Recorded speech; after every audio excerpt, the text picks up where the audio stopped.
Hello everyone, I'm Dr. Kajal, and today we are going to start with a new topic that is accounting concepts and conventions.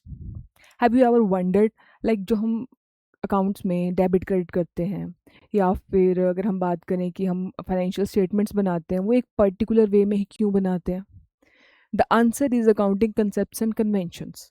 So this is very relevant topic क्योंकि ये हमारा base बताता है, right? क्योंकि हमें कैसे बनाना है. तो आज हम सारे के सारे अकाउंटिंग कंसेप्ट्स एंड कन्वेंशंस अच्छे से करने वाले हैं. तो आज स्टार्ट करते हैं. So this is the topic, right, जो मैं बोल रही हूँ आपको, that is accounting concepts and conventions. ठीक है. सी, अकाउंटिंग कंसेप्ट्स एंड कन्वेंशंस, इसकी पहले मीनिंग की बात करेंगे हम लोग. अकाउंटिंग कंसेप्ट्स होता क्या है? It may considered as postulates. Postulates क्या मतलब हुआ कि हमारे पास ऐसी कुछ basic assumptions that we have to follow. जब हमने कोई भी बिजनेस स्टार्ट किया, कुछ भी स्टार्ट कर रहे हैं, तो वो कुछ ऐसी एजम्पशंस हैं, गाइडलाइंस हैं जो एक बिजनेस में फॉलो होती ही होती हैं, जिसके बेस पे हम अकाउंटिंग में जो ट्रांजेक्शन्स हैं वो हम रिकॉर्ड करते हैं, राइट? तो वही वो बोल रहा है कि that is basic assumptions or conditions upon which the science of accounting is based, कि जिस पे हमारी अकाउंटिंग बेस्ड है वो assumptions. ठीक है, ये होगी हमारे पास अकाउंटिंग कंसेप्ट्स की बात. नेक्स्ट आता है अकाउंटिंग कन्वेंशंस. कन्वेंशंस क्या होता है? ठीक है, कन्वेंशंस का मतलब होता है वैल्यूज. वैल्यूज एक पर्टिकुलर ऑर्गेनाइजेशन की अलग वैल्यूज होती हैं कि क्या हमने कौन सा मेथड फॉलो करना है, उसका स्ट्रक्चर कैसा है, हर साल क्या क्या फॉलो किया जाएगा. तो वही वो बोल रहा है कि the term conventions denote circumstances or traditions which guide the accountants while preparing the accounting statements. कि वो circumstances, वो हमारे पास स्ट्रक्चर में चेंजेस जो हमारे पास एक पर्टिकुलर इन्वायरमेंट की, एक पर्टिकुलर ऑर्गेनाइजेशन की होती है, उसके हमें कैसे रिकॉर्ड करेंगे. क्योंकि हर किसी ऑर्गेनाइजेशन की वैल्यू अलग है, वो अलग है, सेम नहीं है. सो सी, concepts और कन्वेंशंस आर यूज्ड इंटरचेंजेबली, कि दोनों हम मिक्स कर देते हैं. बट जो हमारे पास अकाउंटिंग कंसेप्ट्स है वो कंसर्न है ज़्यादातर with the maintenance of accounts. Maintenance of accounts मतलब डेबिट क्रेडिट क्यों करना है, ड्यूअल एस्पेक्ट जैसे हम बात करेंगे, या फिर हम जर्नल क्यों करते हैं, ट्रायल बैलेंस कैसे बनाते हैं, है ना, ये चीज़ें. Where as conventions are applicable while preparing financial statements, that is the statements of profit and loss account and balance sheet. और जो conventions है वो present की बात करता है कि हमारे पास consistency method कौन सा यूज़ होगा बनाते वक्त, right? So this is the basic difference in both of them. अब देखो, सबसे पहले अकाउंटिंग कंसेप्ट्स की बात करते हैं. There are different 10 accounting concepts. First is business entity concept, second is money measurement concept, third is going concern concept, fourth is cost concept, fifth is dual aspect concept, sixth is accounting period concept, seventh matching concept, eighth realization concept, ninth objective evidence concept, and 10th accrual concept. So these 10 concepts are very relevant and are the foundation of accounting. See, first, business entity concept. अब ये business entity concept क्या बोलता है? ये बोलता है कि जो भी हमारा बिजनेस है और जो उसका ओनर है, उसको रन कर रहा है, both are the different entities. मैं हूँ, मैंने बिजनेस स्टार्ट किया तो मैं अलग हूँ, और जो हमारा बिजनेस है जो मैंने स्टार्ट किया है वो क्या है, वो अलग है. दोनों के अकाउंट्स अलग अलग चलेंगे. तो वही वो बोल रहा है कि एक हमारे पास क्या है, बिजनेस है, और एक हमारे पास जो उसका ओनर है. ये जो दोनों हैं ये सेपरेट लीगल एंटिटीज हैं, राइट? तो अगर मान लो जो ओनर है वो क्या करता है, कैपिटल पैसा लगाता है, कैपिटल इन्वेस्ट करता है. तो वो कैपिटल इन्वेस्ट करता है, हम उसको अलग से डिनोट करते हैं कि हाँ, इस बंदे ने, मतलब ओनर ने, अपने बिजनेस में लगाया हुआ है. ये नहीं कि सेम है, हमारे पास कैश एज ए कैश नहीं ले रहे, हम उसको कैपिटल वर्ड दे रहे हैं कि हाँ, इसने वो कैपिटल पैसा लगाया है. तो वो किस बेस पे? इसी बेस पे, क्योंकि दोनों अलग हैं. देखो उसके बाद क्या आता है हमारे पास, this is the main equation of business entity concept, कि जो एसेट्स हैं एक बिजनेस की, that is equal to liabilities. Liabilities क्या होती है? जो हमने आउटसाइडर्स को पे करनी है, कैपिटल ओनर को ही, जो जिसने पैसा लगाया हुआ है. तो टोटल जो हमारी संपत्ति है एक ऑर्गेनाइजेशन में is equal to liabilities and capital. See, the business itself owns the assets, सारी की सारी हमारे पास एसेट्स हैं, जिसके बदले in turn owes to the various claimants, outsiders को देगा पैसा, जो भी हमारे पास बिजनेस है उसमें मशीनरी है इन सारों का टोटल आउटसाइडर्स को, और साथ साथ कैपिटल जो ओनर की है। ठीक है, सो ये इक्वेशन हमें इस कंसेप्ट के बेसिस पे क्लियर कर दी जाती है कि हाँ अलग अलग हैं दोनों। So in case this concept is not followed, अगर सपोज हम कहें कि ये कंसेप्ट हम फॉलो नहीं करते तो क्या होगा? So the affairs of the business will be mixed up with the private affairs of the proprietor and the true picture of the business will not be available। अगर हम ये कंसेप्ट फॉलो नहीं करेंगे तो क्या होगा, जो हमारे में एक इंडिविजुअल के अंदर उसके सारे हमारे पास अफेयर्स हैं, लाइक उसका कार है, उसकी खुद की मशीनरी है, कुछ एक्स्ट्रा है, तो वो मिक्स हो जाएगा, राइट? तो इसलिए बोला जाता है, for example a car purchase by the owner for personal use is not recorded in the books of accounts of the business. जो अगर सपोज मैंने कार ली है तो वो मेरे पर्सनल यूज़ के लिए है, that is related to my private एक एसेट, तो वो मैं अकाउंट्स में, जो बिजनेस के अकाउंट्स है उसमें रिकॉर्ड नहीं करूँगी, अदरवाइज़ पता नहीं चलेगा कि वो बिजनेस से मैंने पैसा लिया या खुद से लिया, है ना, वो कन्फ्यूज़न रहेगी। सो यही कंसेप्ट हमारे पास यही बताता है कि हमें दोनों को अलग से डिफरेंट से ट्रीट करना चाहिए, राइट? सो सेकेंड कंसेप्ट आता है money measurement concept. Money measurement concept अब क्या बोलता है? सी, मनी मेजरमेंट कंसेप्ट बोलता है कि जितनी भी सारी ट्रांजैक्शंस होती हैं हमारे अकाउंट्स में, वो सारी की सारी मनी में होनी चाहिए। मनी में कैसे होना चाहिए कि जितने भी हमें उसको रिकॉर्ड करना है तो एक वैल्यू होनी चाहिए, दैट इज़ इंडिया में तो रुपी है, तो हमें क्या करना है, उसको मनी में कंसीडर करना है। जैसे कि मैं आपको एग्जांपल देती हूँ, like we have two examples, एक तो ये है फर्स्ट, सेकंड हमारे पास ये है। फर्स्ट वो क्या बोलता है कि हमारे पास क्या है, कैश इन हैंड है 25,000 की, सन्डे डेटर्स हैं 48,500, बिल रिसीवेबल्स हैं 65 की, मोटर कार्स 5 हैं, स्टॉक है 6,000 टन्स, फर्नीचर है 100 चेयर्स। अब मुझे खुद से बताओ कि अगर ये मैं आपको डाटा दे दूं तो कुछ एक सिंगल कुछ समझ आ रहा है कि एक बिजनेस की वर्थ कितनी होगी? नहीं। अगर यही सेम डाटा मैं एक रुपी में दूं, लाइक कैश मेरे पास 25,000 है, सन्डे डेटर्स मेरे पास कितने हैं 48,500 है, ठीक है, तो बिल्स रिसीवेबल कितने हैं 6,500 है, मोटर कार्स कितनी है, कितने की है 1,15,000 की, स्टॉक इज़ 4 लाख, फर्नीचर मेरे पास 5,000 है, मशीन्स की वैल्यू है गिवन है, बिल्डिंग की तो एक रुपये में गिवन है ना, तो एक सेंस बन रहा है कि हाँ इसको मैं टोटल करूँगी तो मेरे पास टोटल वैल्यू आ जाएगी, राइट? तो इसी को हम क्या बोलते हैं कि heterogeneous facts about a business can be expressed in terms of money, कि जो हेट्रोजीनियस अलग अलग फैक्ट्स हैं इसको हम एक ही रुपये में मेज़र कर सकते हैं, तो हमें अकाउंट्स में मनी ही कंसीडर करके चलना होता है, राइट? तो that is the money measurement concept. अब इसका देखो एक एक्सेप्शन है, लाइक जो नॉन मॉनेटरी ट्रांजैक्शंस है, नॉन मॉनेटरी ट्रांजैक्शंस कौन से होते हैं, लाइक हमारे पास है एम्प्लॉय की, हमारे पास डेथ हो जाती है, एक अच्छा से एम्प्लॉय है उसकी डेथ हो गई, ठीक है, कोई स्ट्राइक्स हैं, कोई डिस्प्यूट्स हैं, ये हम अकाउंट्स में रिकॉर्ड नहीं कर सकते। क्यों नहीं कर सकते? क्योंकि इसकी रेलेवेंसी रुपीज़ में नहीं आती। वैसे तो कोई भी ऑर्गेनाइजेशन है, आपको भी पता है की मैन होता है हमारे पास कि हाँ उसके बिना हमारा ऑर्गेनाइजेशन नहीं चलेगा, लेकिन उसकी जितनी वैल्यू है हमें पता है, बट हम उसको अकाउंट्स में रिकॉर्ड नहीं कर सकते। क्यों? क्योंकि उसकी वैल्यू रुपी में नहीं आती, राइट? तो ये उसका एक डिसएडवांटेज है। उसके बाद हमारे पास जैसे कोई भी पर्सन है, सपोज सपोर्टिव है, एम्पावरिंग है, ये चीज़ें भी रिकॉर्ड नहीं की जाती। बेसिकली क्वालिटेटिव जो है चीज़ें हम रिकॉर्ड नहीं कर सकते, ओनली क्वांटिटेटिव चीज़ें ही हम इसमें रिकॉर्ड करते हैं, ठीक है? So that is the money measurement concept, right? Third आता है going concern concept. Going concern concept, अब ये कंसेप्ट क्या बोलता है, लाइक हमने बिजनेस स्टार्ट किया, तो इसका मतलब है कि जो बिज़नेस है वो लॉन्ग रन में चलने वाला है। आपने कोई भी बिज़नेस स्टार्ट किया तो ये तो नहीं ना आप सोचोगे कि अभी मैं बस 1 साल में 2 साल में मैं बंद कर दूंगी। It will run for a long period of time, like 20 years 10 years, है ना, लंबे टाइम तक चलेगा। अगर अच्छा चल रहा है तो हम उसको कंटिन्यू ही करेंगे, बंद तो नहीं करेंगे।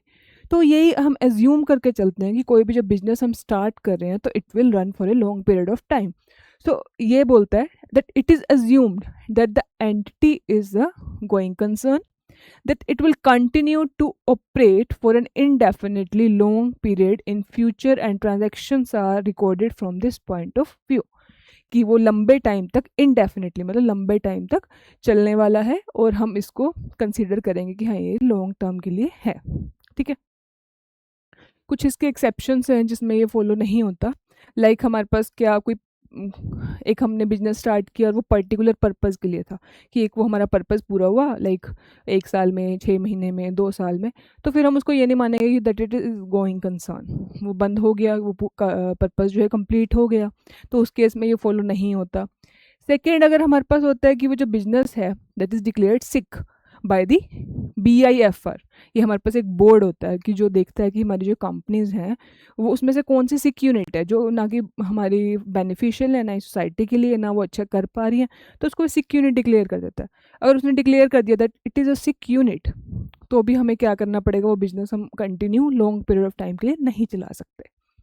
देन आता है when an enterprise has been the grip of severe financial crisis, कि जो हमारा बिजनेस है उसमें काफ़ी फाइनेंशियल क्राइसिस हो चुके हैं. अब जब लॉसेस हो रहे हैं तो वो कैसे लॉन्ग पीरियड के लिए चल पाएगा, तो उस केस में भी going concern is not applicable. Then fourth is when a receiver or liquidator has been appointed.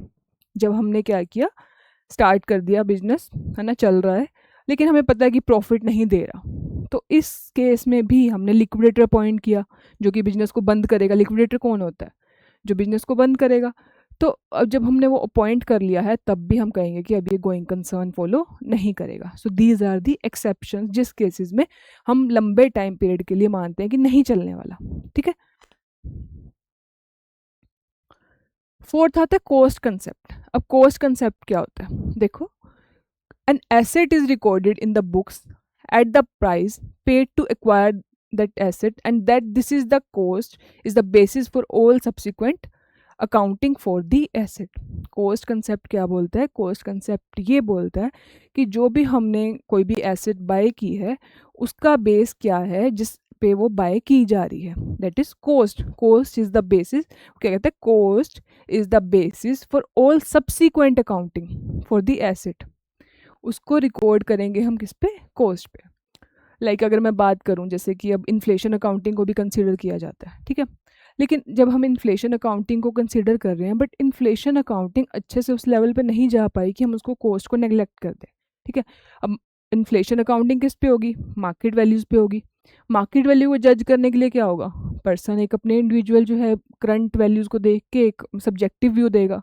May be वो अलग अलग जो लोग हैं वो सेम कंसिडर करें या ना करें, लेकिन जो कॉस्ट है that will be the objective value, कि हाँ इसी पे हमने एसेट लिया था, यही हमारा बेस है जिस पे हम आगे की चीज़ें कंसिडर करेंगे.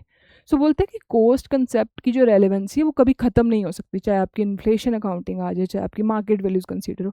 So cost is the basis for this subsequent accounting. ठीक है. So this concept doesn't mean that asset will always be shown at cost. इसका मतलब ये नहीं है कि एसेट हमेशा कॉस्ट पे शो किया जाएगा, but it means that the cost becomes basis for all future accounting for the asset. कि cost base तो रहेगा ही रहेगा, right? So that is the cost concept. ठीक है. उसके बाद आता है नेक्स्ट हमारे पास डुअल एस्पेक्ट कंसेप्ट. अब डुअल एस्पेक्ट कंसेप्ट क्या होता है, ठीक है, डुअल से ही आपको समझ आ रहा होगा होपफुली. मतलब दो चीज़ें मतलब क्या, for every debit there is a credit. कुछ भी डेबिट होगा तो उसके बदले क्रेडिट होगा. जैसे कि पहले मैं एग्जांपल बताती हूँ. For example, cash sales ₹10,000. इसकी जर्नल एंट्री कैसे पास करते हो, cash account debit to sales account, यही एंट्री पास होगी. ठीक है. तो इस केस में एक चीज़ डेबिट हुई, दूसरी क्या हुई, क्रेडिट हुई. ठीक है.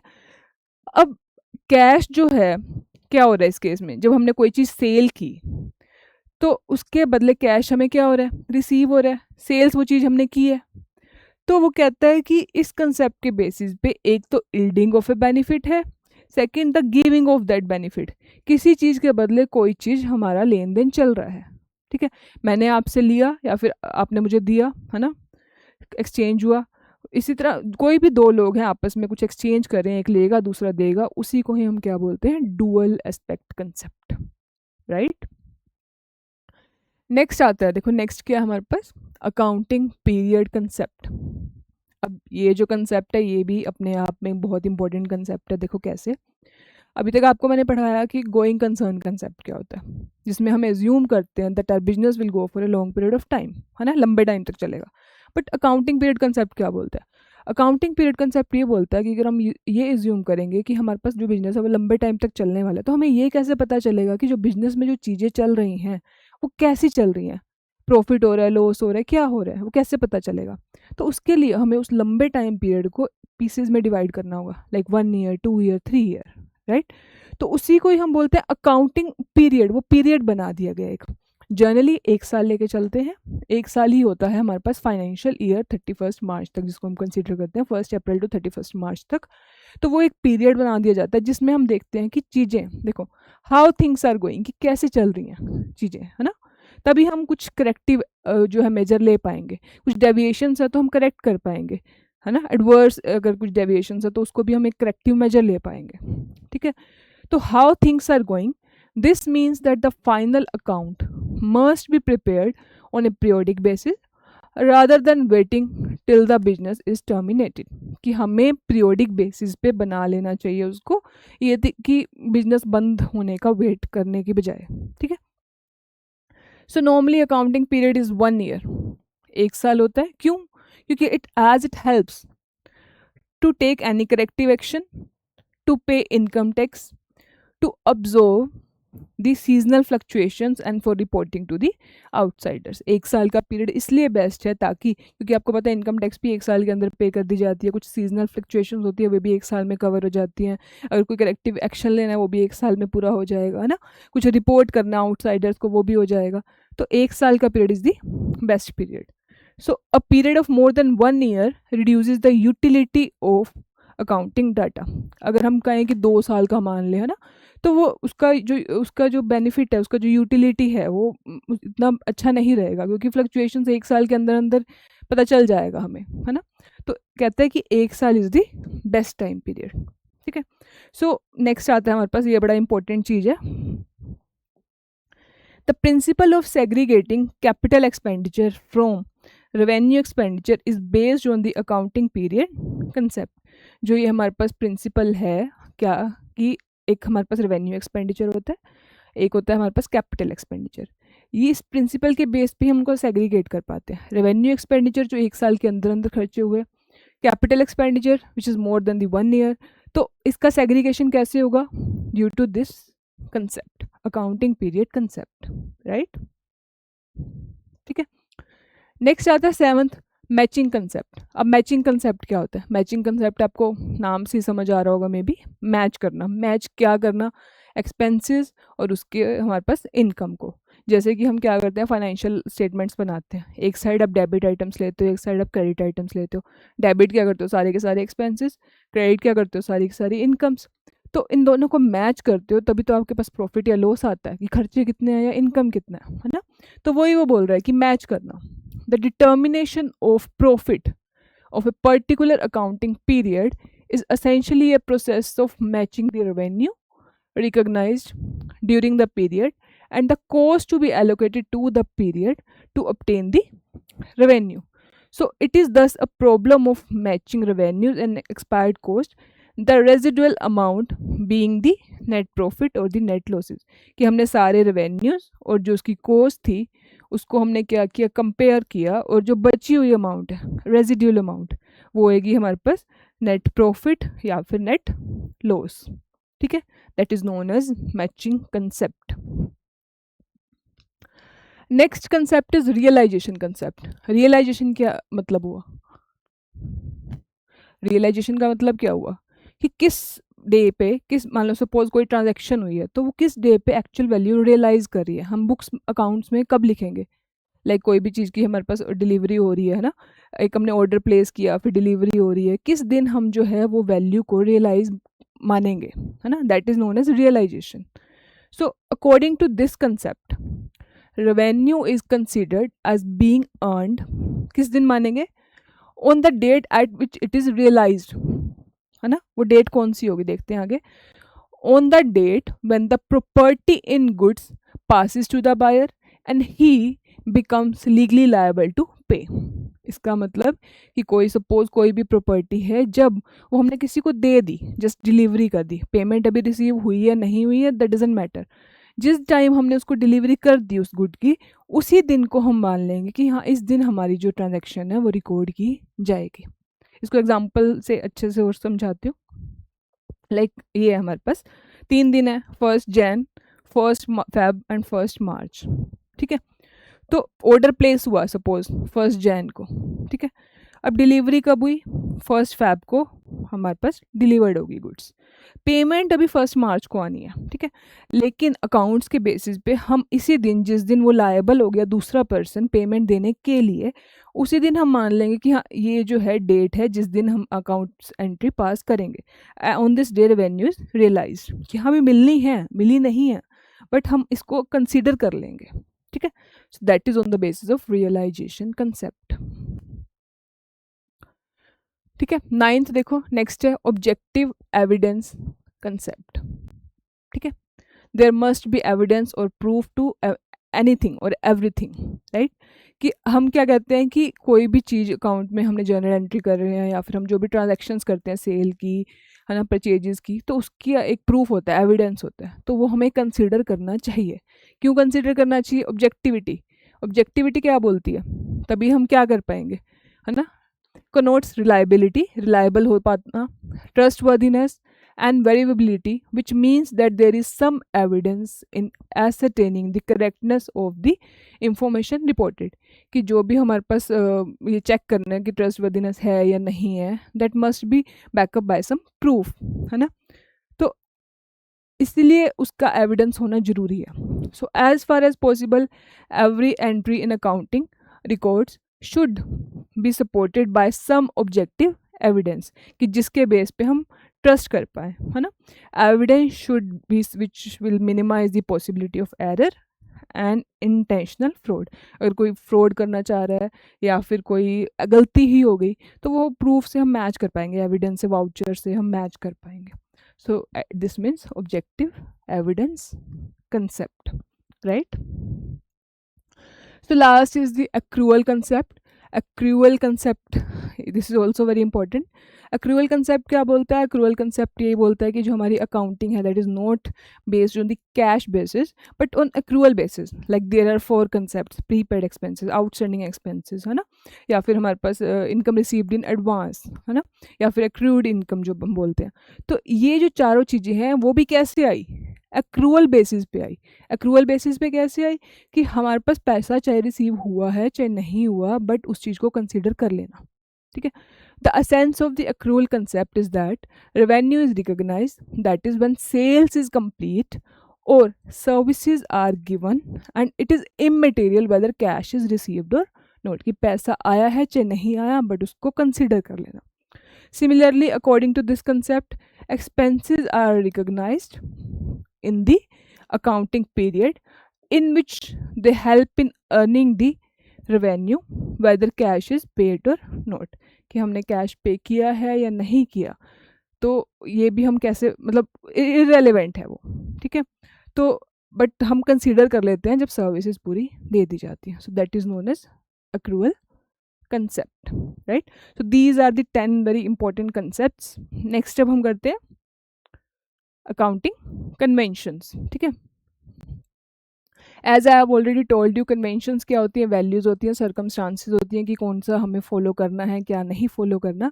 सो there are 4 important conventions: convention of consistency, convention of full disclosure, convention of conservatism and convention of materiality, right?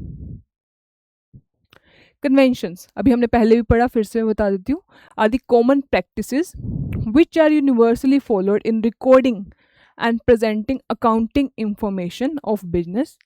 It helps in comparing accounts of data of different business or of same units for different periods. कि वो क्या कहता है कि common practices हैं जो हमें follow करनी पड़ती है, and it will help in presenting the data, communicate the data, and साथ साथ हमारे पास कंपेयर करने के लिए भी डिफरेंट यूनिट्स हैं हमारे पास,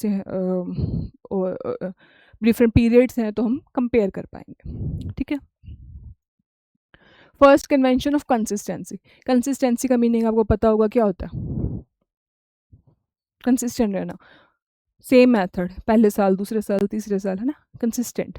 तो यही बोलता है कि हमारे पास जो भी हम प्रोसीजर्स को फॉलो कर रहे हैं, मेथड्स को, लाइक लीफो फीफो हैं अगर हम स्टॉक की बात करें, तो that must be consistent from first year to second year so that it will be easily comparable, right? So the accounting practices and methods should remain consistent from one accounting period to another. Whatever accounting practices followed by the business enterprise should be followed on a consistent basis from year to year. जो भी हम follow कर रहे हैं, हम हर एक साल from year two year उसको सेम को फॉलो करें, तो ही हमारे पास कुछ बेनिफिट आएगा. फॉर एग्जांपल मैं आपको बताती हूँ, जैसे कि डेप्रिसिएशन के मेथड्स है.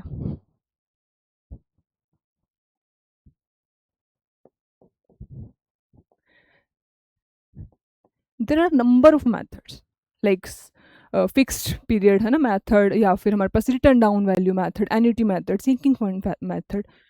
तो ये कन्वेंशन बोलता है कि जो भी मेथड इनमें से यूज़ कर रहे हो, दैट मस्ट बी कंसिस्टेंट, कि पहले साल भी वही करो, सेकेंड ईयर भी वही करो, ताकि जो वैल्यूज आएंगी आप कंपेयर कर सको, राइट? तो इन चीज़ों में हमें बड़ा हेल्प करता है कन्वेंशन ऑफ कंसिस्टेंसी. नेक्स्ट आता है second convention of materiality. Materiality क्या होता है? इम्पोर्टेंस, इम्पोर्टेंट फैक्ट्स, है ना, राइट? इसमें क्या बोलता है कि हमें जितने भी इम्पोर्टेंट फैक्ट्स हैं जो भी हमारे बिजनेस को के डिसीजन को वेरी कर सकते हैं, वो हमें रिकॉर्ड करने ही करने हैं, irrespective of their values. Like 100 rupees की कोई भी चीज़ है बट वो हमारे बिजनेस में इफेक्ट कर रही है, तो हमें उस चीज़ को रिकॉर्ड करना ही करना है, राइट? तो देखो क्या है, only those transactions, important facts and items are shown which are useful and material for the business. So the firm need not record immaterial and insignificant items. तो firm को कोई immaterial या फिर insignificant items को record करने की जरूरत नहीं है. थर्ड देखो क्या है, convention of full disclosure. Disclosure क्या होता है? If you ever seen any accounting standard, उसका फॉर्मेट देखा हो, तो एक ना प्रॉपर प्रोसीजर फॉलो किया जाता है. तो उसमें एक कंसेप्ट आता है डिस्क्लोजर. डिस्क्लोजर में का मतलब होता है कि उस स्टैंडर्ड के अकॉर्डिंग आप क्या क्या डिस्क्लोज करने वाले हो, राइट? तो इसमें अगर हम बात करें, डिस्क्लोजर मतलब कि प्रेजेंट क्या क्या करने वाले हो, प्रेजेंट क्या क्या करने वाले हो, वो बोलता है कि फुल डिस्क्लोजर, सारा का सारा डिस्क्लोज करना चाहिए. लाइक हमारे पास, मैं एग्जांपल लेती हूँ, for example contingent liabilities.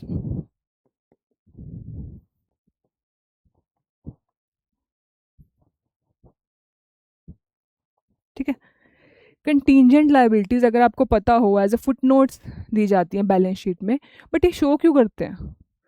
That yet may be arise, है ना, येट टू बी हैपन. सो इसको रिकॉर्ड क्यों किया जाता है, क्यों शो किया जाता है? Because on the basis of full disclosure, कि अभी हमारे पास ये एज्यूम हो कि हाँ शायद इसकी ज़रूरत पड़ सकती है. So, like financial statements and their notes should present all information that is relevant and material to the user understanding of the statement. कि जो भी relevant material चीज़ है उसको हमें show करना ही करना है, right? So that is convention of full disclosure. So last है हमारे पास convention of conservatism. Conservatism क्या बोलता है?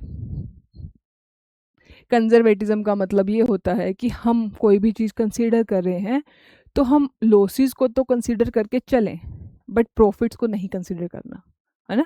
कि हमें ये चीज़ जरूर आइडिया हो कि लॉस हो सकता है, प्रॉफिट होगा तो वो अच्छी बात है, that will be a good thing for us. So देखो क्या बोलता है, anticipate no profits but provide for all losses, accountant should always be on the side of safety. कि हमें लॉसेस तो कंसीडर करने हैं ताकि हम सेफ साइड पे रह सकें. For example, making provision for bad and doubtful debts, है ना, जो हमारे पास डेटर्स होते हैं जिनसे हमने पैसा रिसीव करना है, उसके लिए आपको पता होगा प्रोविज़न बनाते हैं. प्रोविज़न क्यों बनाते हैं? ताकि अगर वो पैसा ना दे पाए तो उस प्रोविज़न को हम यूटिलाइज़ करके अपना भरपाई कर लें, है ना? तो वो कहता है कि प्रोविज़न इसी के कंसेप्ट के बेस पे बनता है। Showing depreciation on fixed assets but not appreciation. Depreciation show करना फिक्स्ड एसेट्स पे, वैल्यू कम होती है हम शो करते हैं, बट हम एप्रिसिएशन नहीं करते शो। लाइक लैंड है, लैंड की वैल्यू इंक्रीज होगी, हम तो नहीं अकाउंट्स में दिखाते कि हाँ ये बढ़ी हुई वैल्यू है। क्यों? क्योंकि वो प्रॉफिट्स है, उसको हम कंसिडर करते ही नहीं है ना? किसके बेस पे? On the convention of conservatism, right? So right, so hopefully आप लोगों को समझ आया होगा। These are the important concepts and conventions. Okay, thank you class, thank you so much.